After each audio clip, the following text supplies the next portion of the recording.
And then you had my personal favorite, Mr. Meatman. You got a lobster, you got a magnet. Lobster's a 10 out of don't you grab it.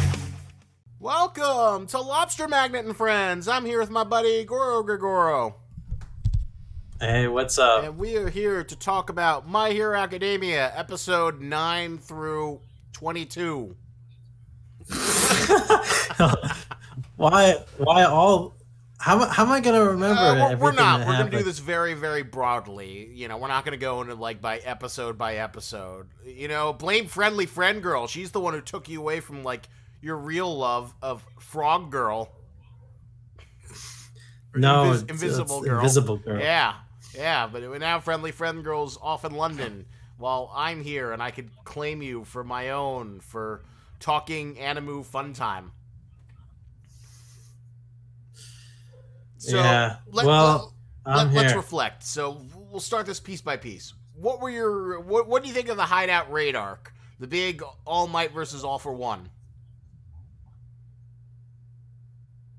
The big All Might All for One battle. It was a pretty good battle. I enjoyed it. I was expecting like.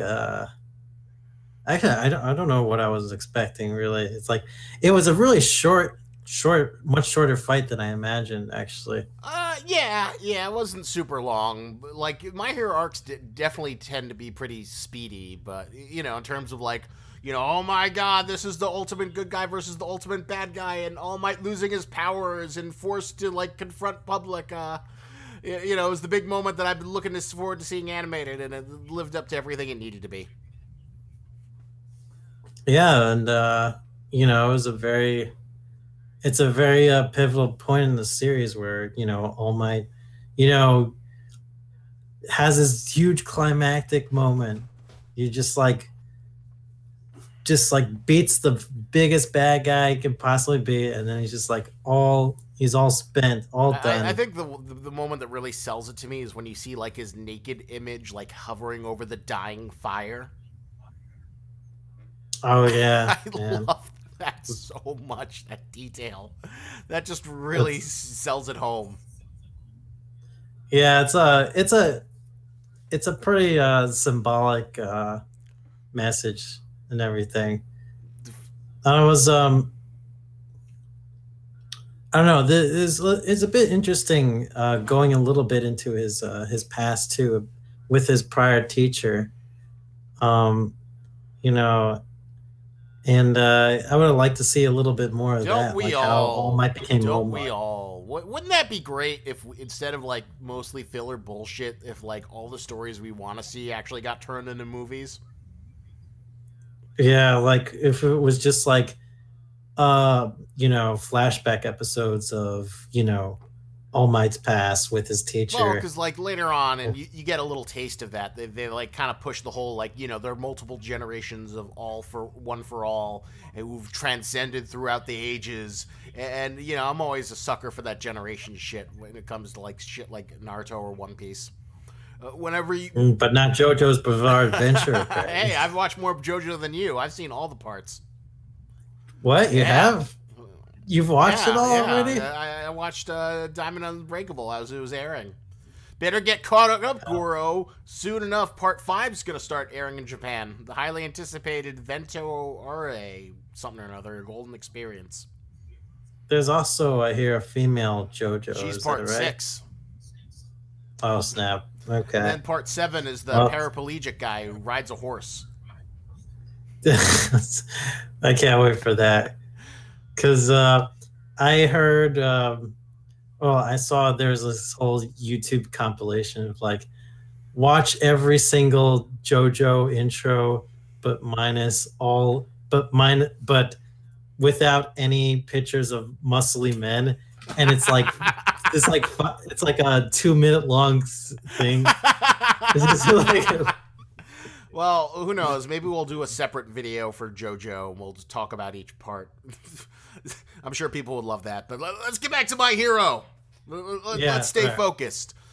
wouldn't that be great if we got that? Although I've heard positive-ish things about the movie, like, so I'm eventually curious to see it. I heard Horikoshi actually had some involvement in it, so that always, like, elevates it from, like, fan fiction bullshit, which is what most, shonen anime movies tend to be.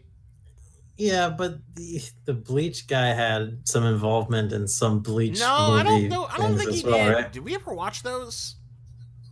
Or I'm sorry, and like the Bleach filler where Oh yeah, maybe, where he like made up character designs and shit. Yeah, for all the swords. Zanpakuto over the captains. Right, Zanpakuto. Forgot the names of those. It's been a while since I bleached. just geez. But I don't know, these filler movies, like, I'm always really suspicious of them. It's just, well, you go in with like really low expectations, and like the creator like does something or has some sort of involvement, like the One Piece ones, like the two Oda had, which weren't terrible, the Strong World and the Casino one, which you haven't seen, and World Z.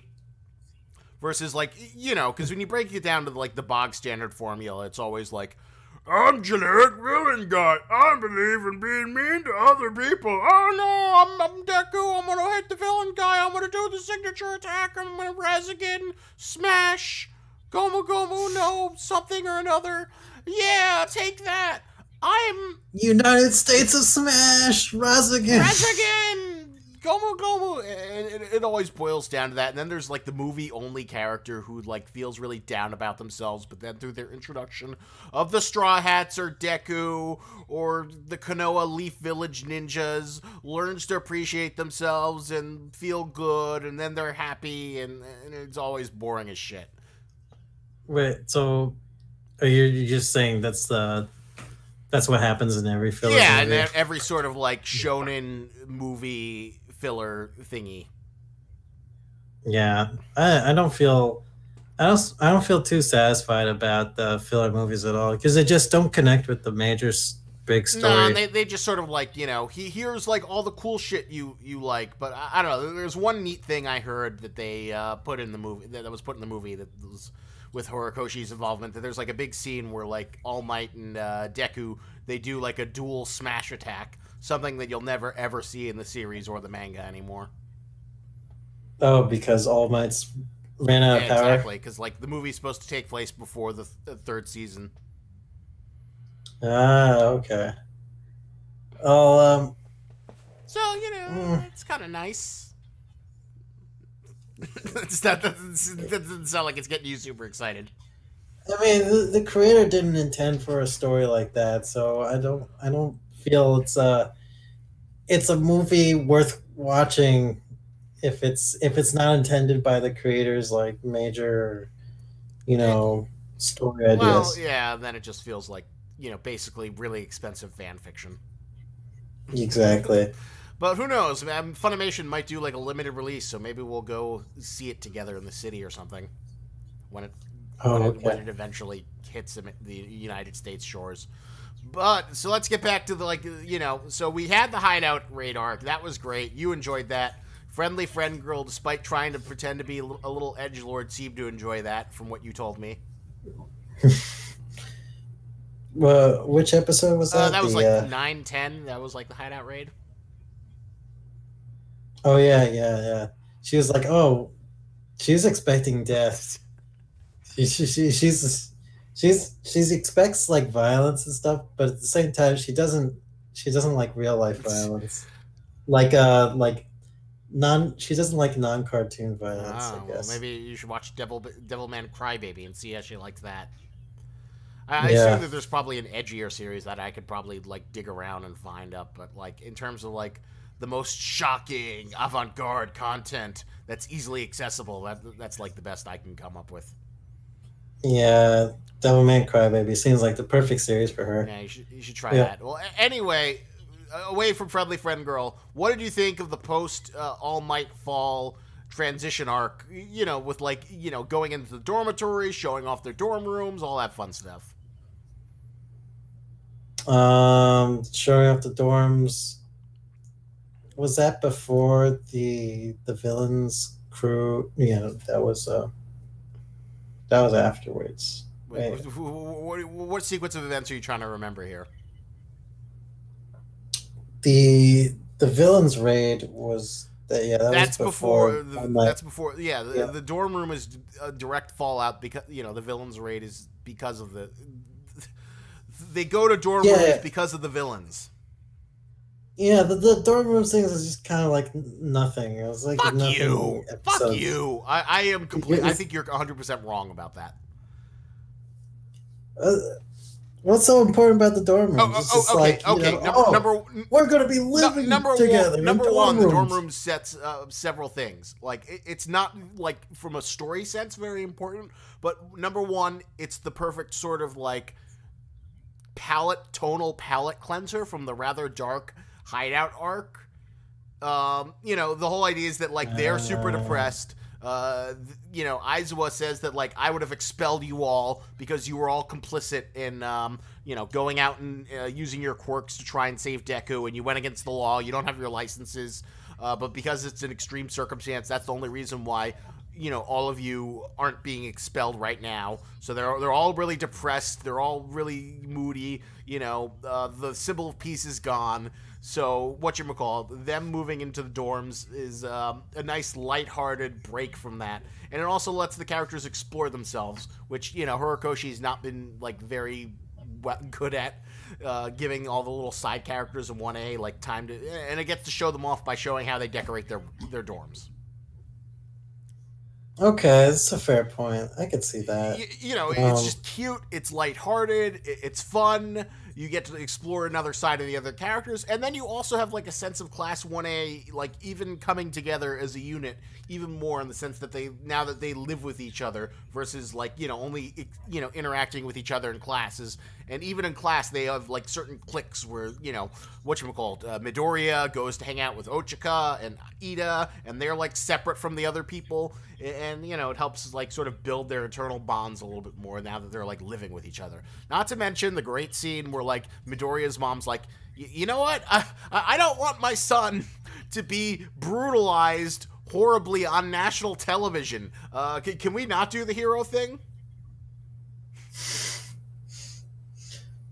Yeah, okay. That was a fine way to like bring strengthen the bonds of like the rest of the classmates too after, the traumatic events also. So like, the bonds of all the classmates are stronger. It kind of feels like they're becoming more and more of like,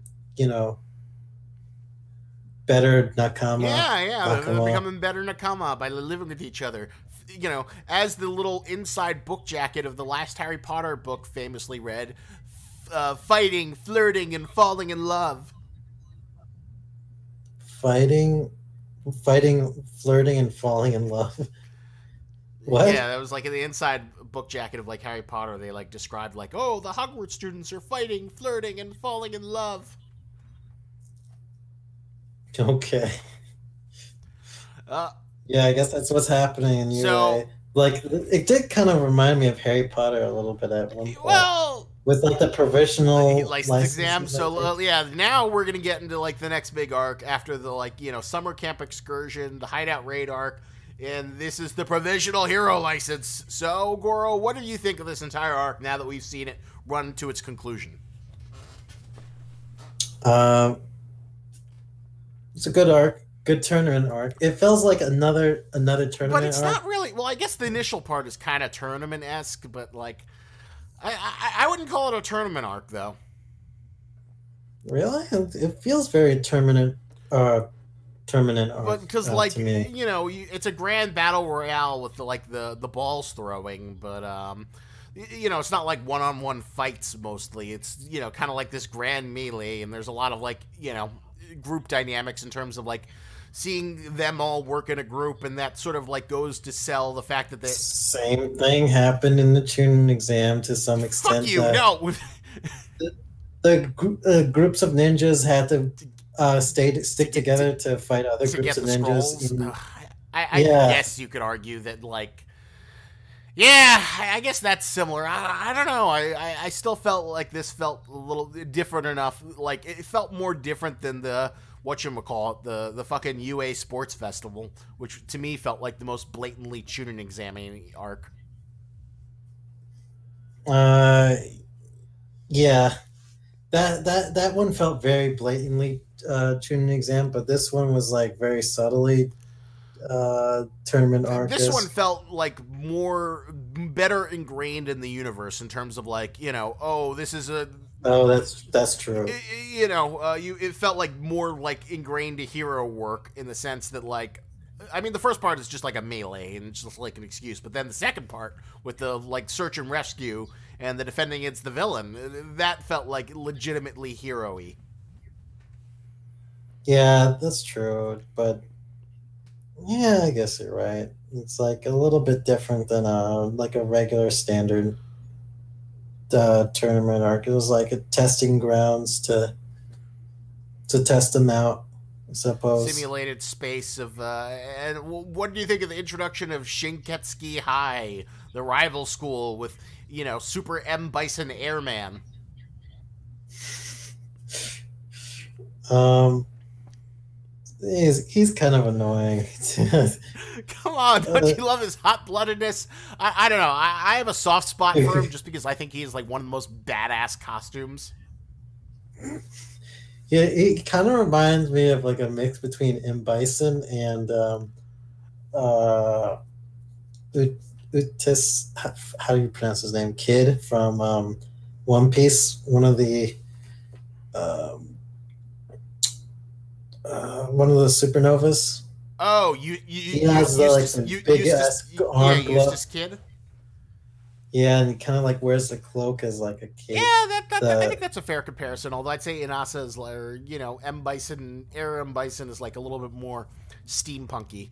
I don't know. I just remember when they showed, like, I remember reading in the manga, and I was like, man, I wonder what his costume looks like. And then there was like a full page spread of it, and I was like, damn, that's a badass costume. Yeah. Oh, it's kind of funny. Like they the costumes are all like sort of synonymous with their school uniforms, which is a little bit strange. It's Well, like almost military well, like. their uniforms were military, but like they took off those. Well, yeah, I guess a few of them still had the uniform on.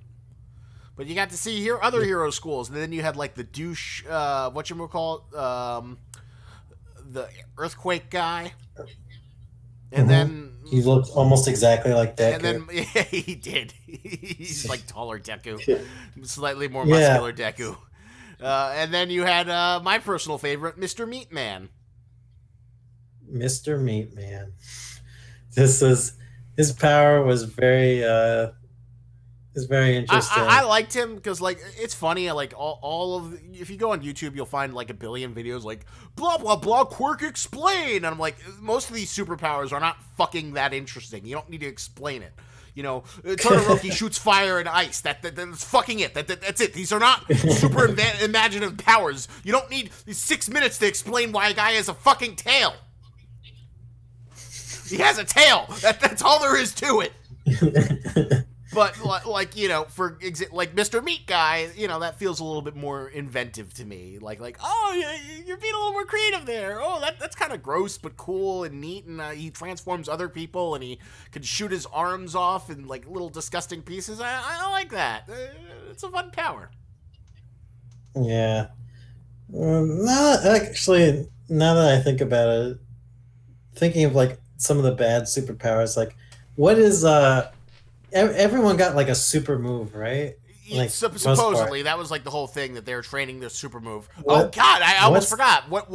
What's Tail Guy's super move? What's Duct Tape Guy's super move? He shoots out more duct tape. I don't know. Horikoshi isn't good at like giving everyone signature moments. But yeah, I almost forgot to ask you the little transitional bit. What do you think of Deku learning shoot style?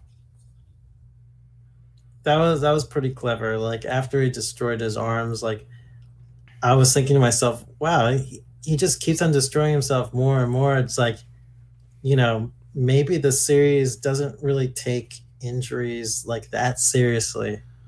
But, he changes up his entire fighting style just so, you know, like the injuries like have like a big significance on the characters, which is really nice thing that they added to the Yeah, series. I I really did like like that. that. Did like friendly friend girl at least like the moment where he like talks to the doctor, and I think I was there when you saw that episode where like and they tell him you're gonna blow your arms off, kid.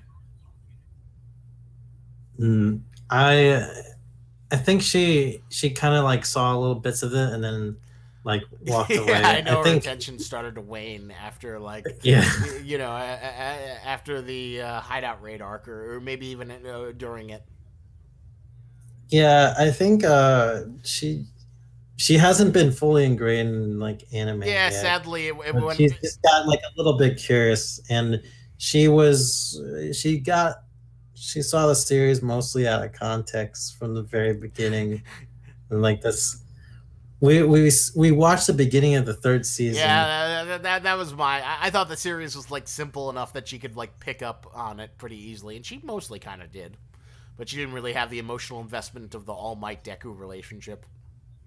Right, exactly. That I think is important for the Yeah, series. that is really like the thorough line that like catches everything. But so you were pleased with the introduction of shoot style and like Deku, as well as like the whatchamacallit, the little Ochika's jealousy at the whatchamacallit, advancement girl. Oh yeah, who actually turned out to be, well, what's her name from the villain squad? Oh no. Well, there was jealousy towards her, but I was talking about like the girl who like builds gadgets.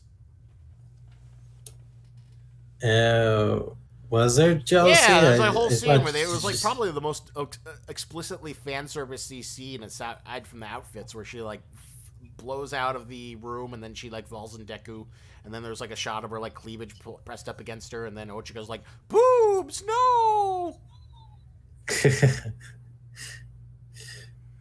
I don't remember that too clearly, but yeah, I can imagine that happening. Yeah, Well, that was it seems like Ochika's like it's interesting. I don't think we've seen a heroine in a series like fall from the heroine's perspective, like fall in love with the hero in quite some that's time. interesting. I can't think of any examples off the top of my head, so I can't defend against that. I feel like there've been other ones, but it's definitely one of those cases where it's like, oh, they're both attracted to each other, but they're too embarrassed to admit it, and then it won't happen until like the second to last chapter of the series.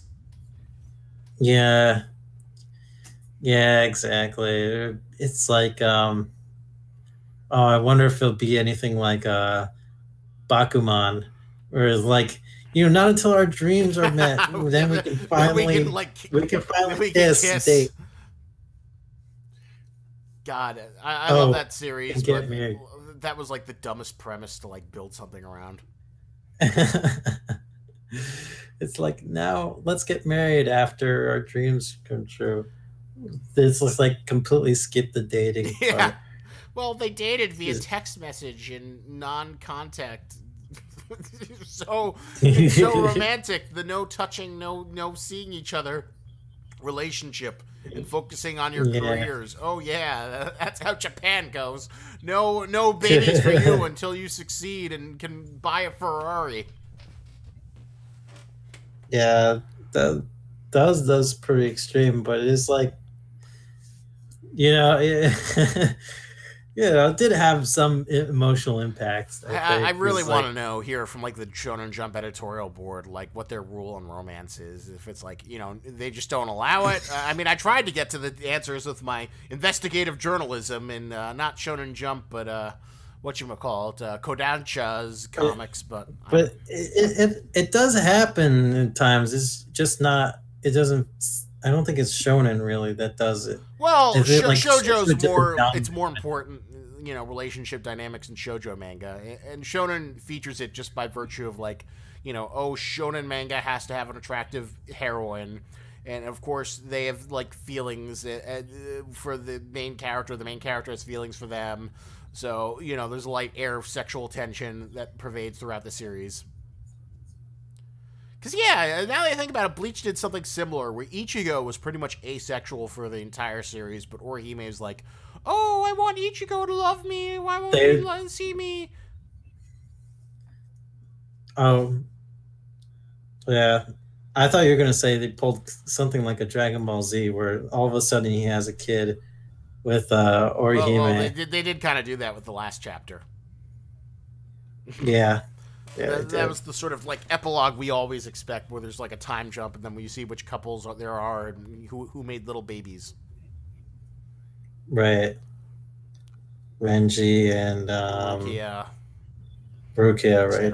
God, I almost forgot her name. I did forget her name. You never read that one shot by Kubo Tite, right? I haven't read it yet. No. Well, you should read that so we can talk about it later. Well, anyway, let's get back to the exam. So, overall, though, did you enjoy the Provisional Hero License arc? Yeah, it was a good arc. Orca gang Orca guy, pretty fun. Pretending to be a villain. He was a really fun antagonist. I really loved him. Later on in the manga, he makes a reappearance. Like, it's not a huge spoiler, but like Bakugo and Todoroki go for remedial lessons, and he's there, and he's just a lot of fun as he's like giving them remedial lessons.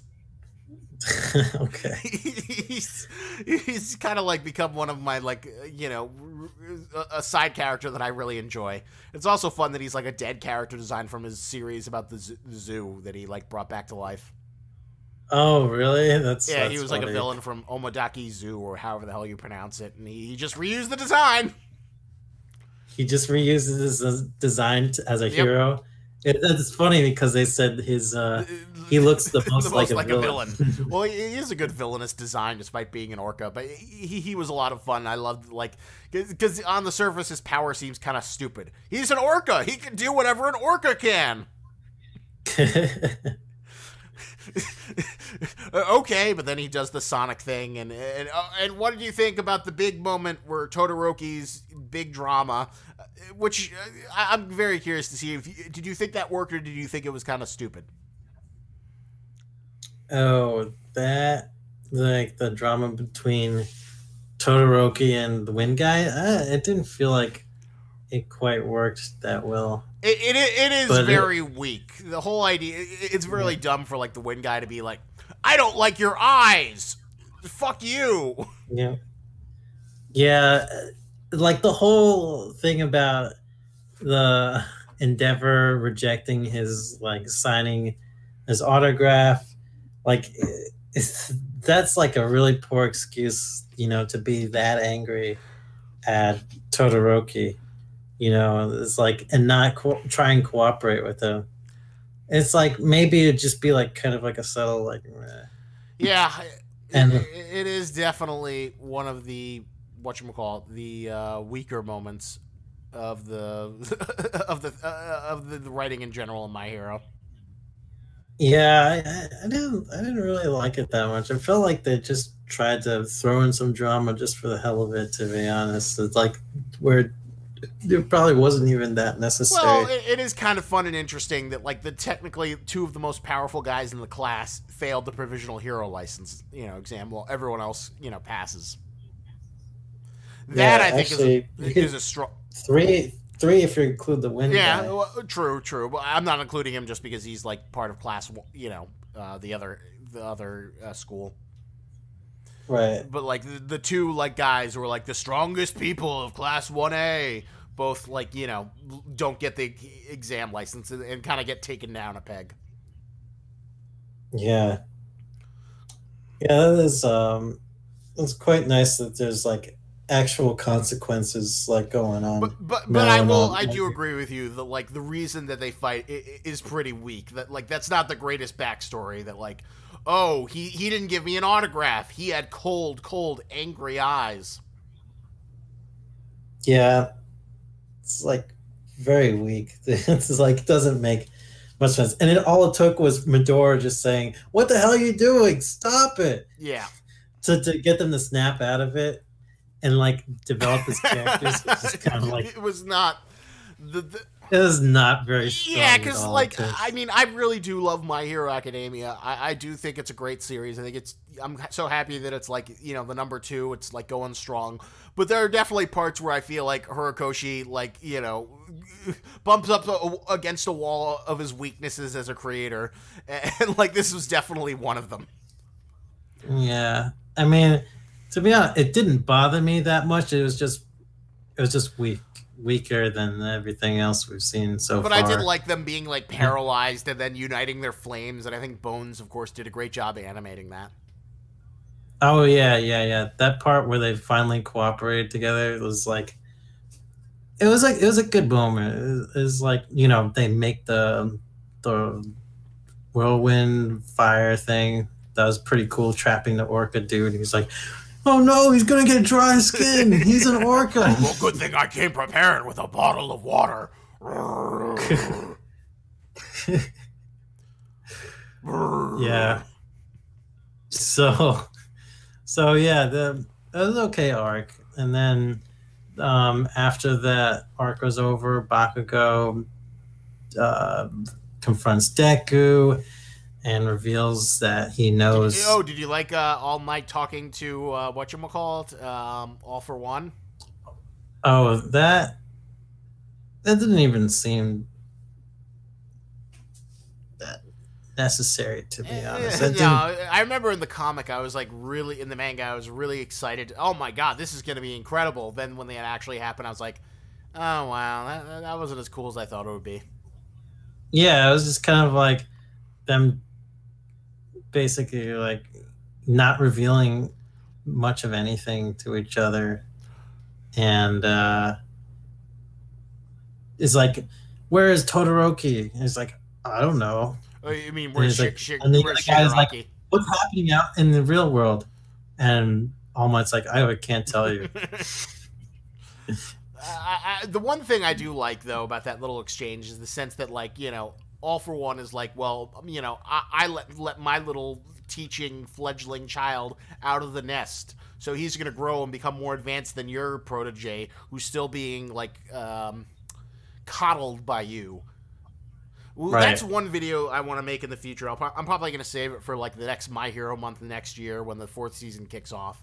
Is like, who's the better teacher, All for One or One for All? Oh shit. Okay. That sounds like it'll be interesting, but the series needs to develop like pretty, I think, a little bit farther to really measure like who's the better teacher at that point. I think there's enough things where I could like make an interesting case.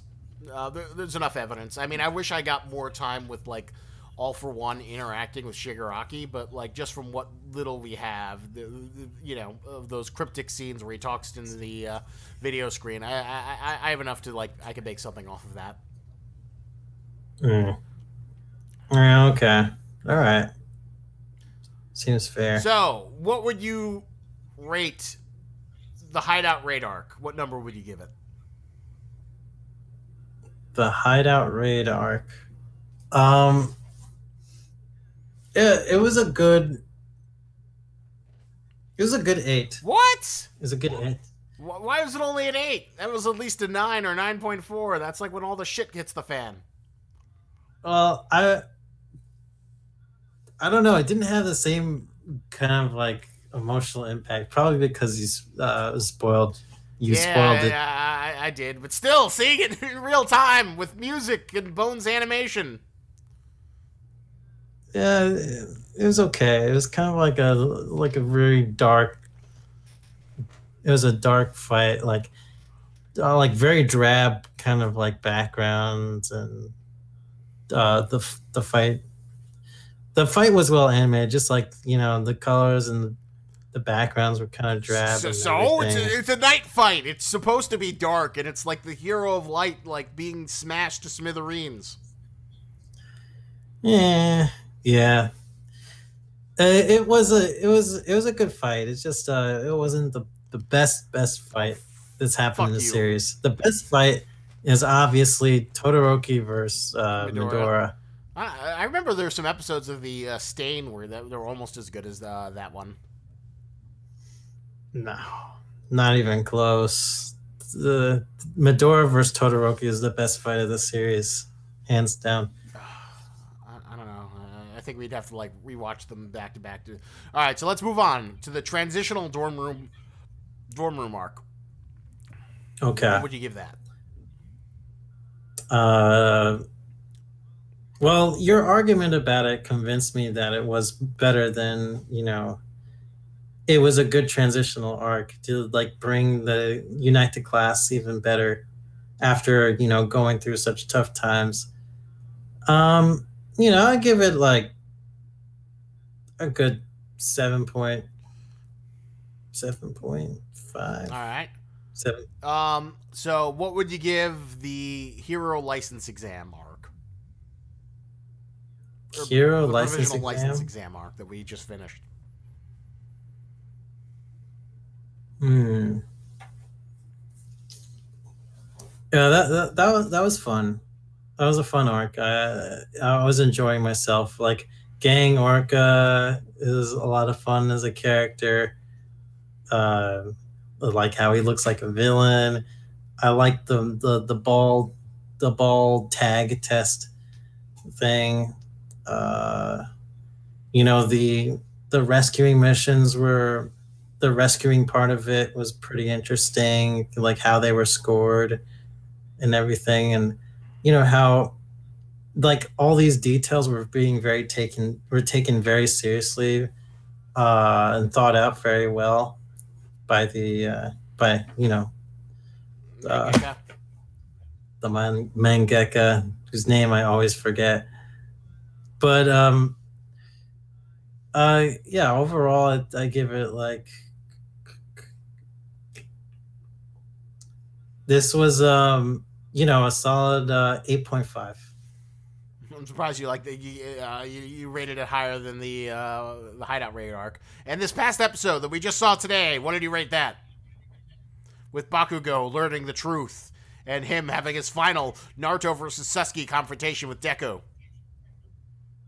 That was just the beginning of it, and so far it's like maybe a 6. Oh, that's at least 7 or 8. I don't know. I was impressed with how much manga content they covered in that. That was like at least 2.5 chapters in that episode. 2.5 chapters? They also covered like All Might facing All for One, and the results.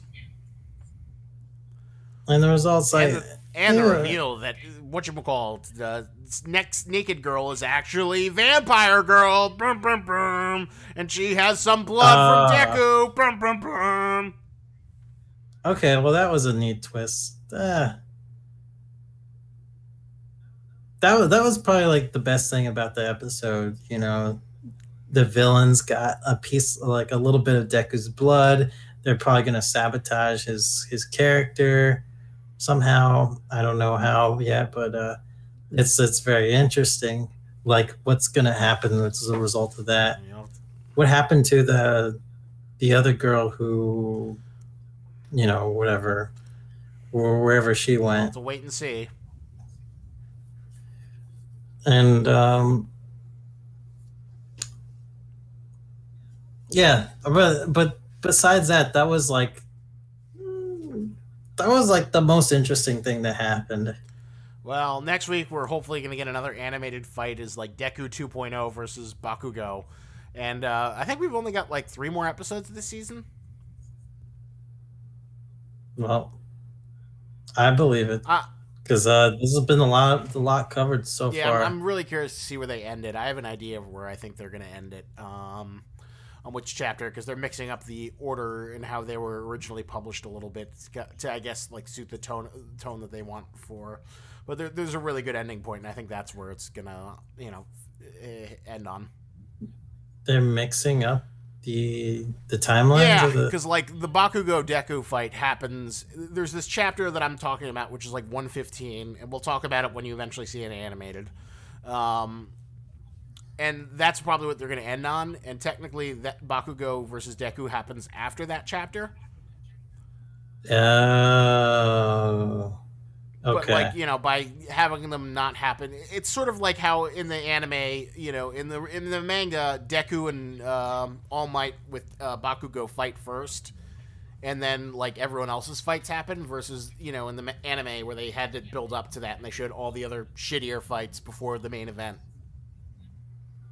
Oh, I see. I see. Yeah. Okay, that makes sense. So they just decided to do it in that order instead of the manga Yeah, order. I mean it's not a huge change, but it's interesting that they didn't like follow the manga, verbatim. Okay. Yeah. So Well, yeah. So far, the series is going okay. I'm looking forward to what happens next because like it just seems like they're really they're building up the world very well. This whole provisional license thing was interesting. It's like uh now they can finally let loose on the city and be like real heroes instead of like teenage punks using their quirks and illegally. Well, we'll um see. I'm very curious to see what you'll think of the next big arc, which will probably come next season, which is the internship arc, the other internship arc, which is different than the first internship arc. so internship arc number Yeah, two. yeah. There's the internship arc, and it's actually one of the longer arcs in the series. Huh. All right. So, Well, but before that, we got to see all the other shit resolve. But yeah, it's going well. My Heroes continues to go strong. yeah. And Deku's body keeps on getting more and more fucked up, after every fight. Yes, it does. All right, so thanks for hanging out with us to hear our thoughts on like 20 plus episodes of My Hero Academia.